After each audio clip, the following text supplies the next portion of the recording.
Hello students, today we are going to discuss the next topic, use the symbol greater than, less than, equal in fractions. Before going further, let's discuss what fraction is. A fraction is a part of a whole. Fraction क्या होता है? एक किसी पूरे का हिस्सा होता है या पार्ट होता है. जानते हैं कैसे? सपोज आपके पास कोई सर्कल है या फिर मान लीजिए ये कोई एक केक है. अब अगर मैं इस केक को बीच से डिवाइड कर दूं टू इक्वल पार्ट्स में, ओके, तो ईच पार्ट को हम क्या बोलेंगे? ईच पार्ट मीन्स हाफ ये पार्ट और हाफ ये पार्ट. तो ईच पार्ट क्या कहलाएगा? Total parts are 2, okay, and each part, that means one part is 1. So एक हिस्सा इसका 1/2 कहलाएगा. So this is the fraction of whole. Similarly ये वाला part भी, total parts are 2 and this one part is 1. So this part is also 1/2. Okay, so this is how we write fraction. और हम fractions को किस तरीके से अपने लाइफ में अप्लाई करते हैं ये भी हमने देखा.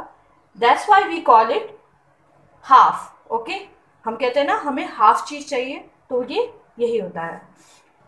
Now this part is 1/2 will be called fraction. Okay, now let's take one more example. Suppose I have a square. Okay, suppose I have a square and I have just divided it into 4 equal parts. Okay, now each part, this one part, इसको हम कैसे fraction में लिखेंगे? This one part is 1/4 because there are 4 total parts. That's why हमने नीचे 4 लिखा और हमें केवल एक पार्ट का पता करना है तो ऊपर 1 आया, 1/4. सिमिलरली अगर मैं एक और पार्ट को इसमें कंसीडर करती हूँ, तो इन दोनों पार्ट्स को मैं क्या कहूँगी? These two parts are, total parts are 4 and these are 2 parts, so 2/4. And if I take 3 of them, then these 3 will be called 3/4. 3 out of 4.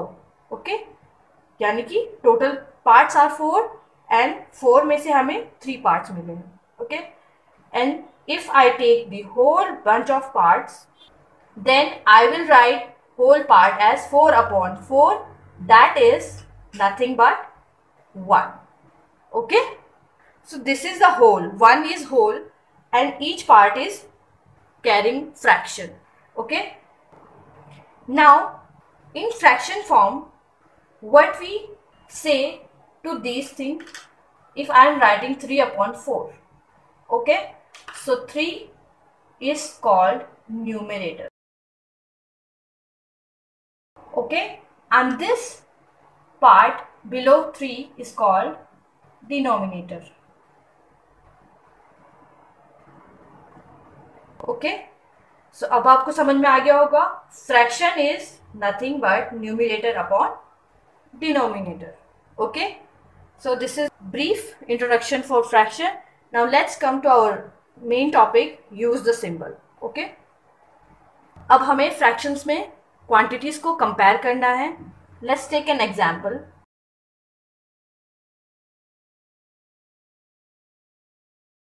I'm taking the example 2/4 and 4/5. Now which fraction is bigger? Let's see. इसके लिए हमें क्या करेंगे? हमारे पास कुछ methods हैं. Okay, तो हम उन मेथड्स में से किसी भी एक मेथड को अप्लाई करके फाइंड आउट कर सकते हैं कि कौन सा फ्रैक्शन बड़ा है, कौन सा फ्रैक्शन छोटा है. Okay, so let's see. 2/4 and 4/5, या तो हम इनको डायरेक्ट डेसिमल फॉर्म में चेंज करके हम देख सकते हैं कौन सा डेसिमल नंबर बड़ा है और कौन सा छोटा है. ओके, सो फर्स्ट मेथड क्या है? 2/4, तो इसका डेसिमल फॉर्म हो जाएगा 0.5 एंड 4/5, तो इसका डेसिमल फॉर्म हो जाएगा 0.8.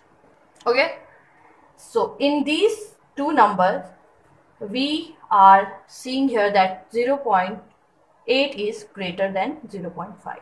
So 2/4 will be less than 4/5, and this is our symbol in here. Okay, now second method, या तो हमने डेसिमल फॉर्म यूज किया या फिर 2/4 4/5. ओके, हम इन दोनों के डिनोमिनेटर यानी कि जो नीचे वाले पार्ट है, इनको एलसीएम लेके सॉल्व करेंगे.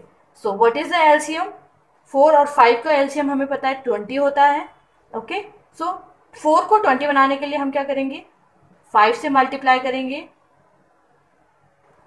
ऊपर नीचे, और 5 को 20 बनाने के लिए क्या करेंगे? यहाँ पर 4 का मल्टीप्लाई कर देंगे, which is here now 10/20 and this part is 16/20. Okay, now अब हमारे पास डिनोमिनेटर सेम हो गए हैं, तो हम क्या करेंगे? केवल न्यूमिनेटर क्वांटिटीज को चेक करेंगे कि विच quantity is greater. So I can see here that 16 is greater than 10, so 10/20 is less than 16/20, or I can say that 2/4 is less than 4/5.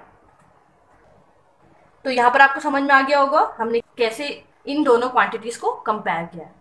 Now next, third method is nothing but the updated method of the LCM method. Okay, तो updated method का मतलब अभी हम क्या करेंगे? Direct cross multiplication करेंगे और numerator को चेक करके पता लगाएंगे कौन सा फ्रैक्शन बड़ा है.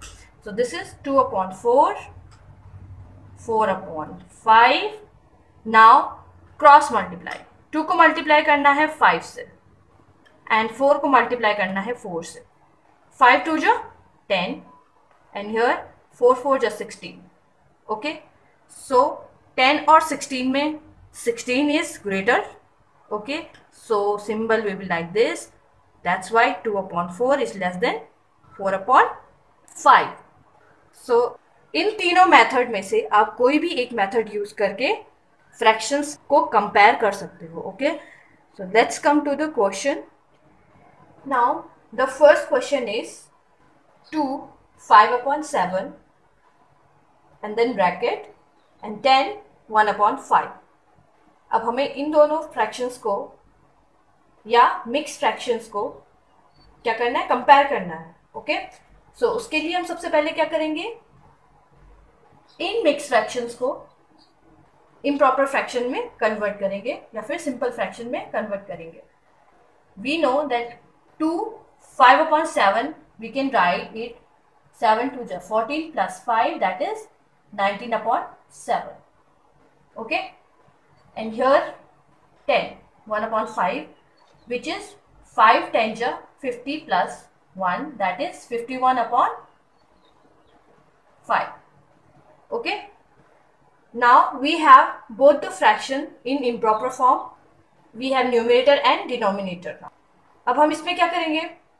7 और 5 हमारे पास है, दोनों ही डिनोमिनेटर डिफरेंट है. सेम होते तो हम डायरेक्ट न्यूमिनेटर को कंपेयर करते, बट यहाँ पर हम अभी एलसीएम मेथड का यूज करके इनको सेम बनाएंगे. So LCM of 7 and 5 is 35.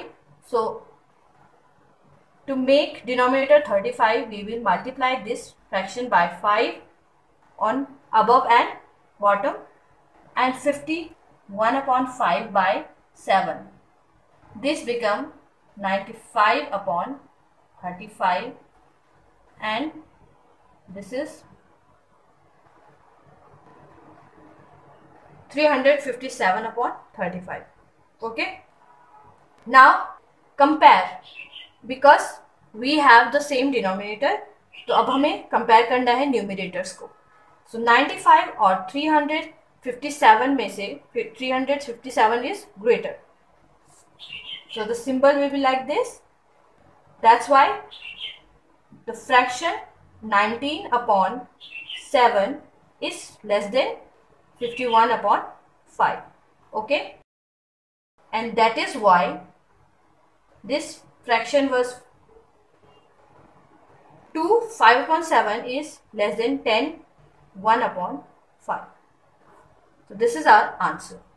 So इसी तरीके से आपको बाकी के क्वेश्चंस भी सॉल्व करने हैं.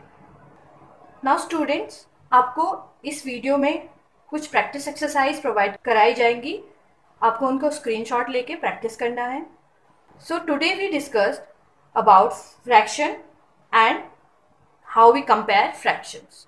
Okay, please practice more question to have a better understanding of the topic.